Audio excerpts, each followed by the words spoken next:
রাত হলে শোনা যায় হলুদ বাটার শব্দ। কোথা থেকে আসছে এই শব্দ?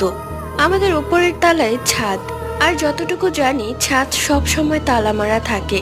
ছাদে যাওয়া নিষেধ, কেননা 6 মাস আগে ছোট্ট একটি বাচ্চা ছাদে খেলতে গিয়ে ছাদ থেকে পড়ে গিয়েছিল। তার বাবা মায়ের একমাত্র মেয়ে ছিল সে। খুবই খারাপ অবস্থায় মৃত্যু হয়েছে। এরপর থেকে ছাদ তালা মেরে দেওয়া হয়। শুধু দারোয়ান ছাড়া আর কেউই উঠতে পারে না ছাদে। তাহলে কি এইভাবে রাতের বেলা শব্দ করছে? আমাদের পাশের বাসার এক ভাবিকে বললাম, রাতের বেলা এরকম শব্দ হলে আমি আপনাকে ফোন দিব। আপনাদের বারান্দা থেকে তো আমাদের ছাদ স্পষ্ট দেখা যায়, আপনি দেখে বলবেন কিছু দেখা যায় কিনা।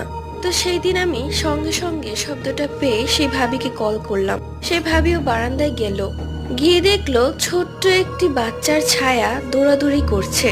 আমাদের আর বুঝতে বাকি রইল না।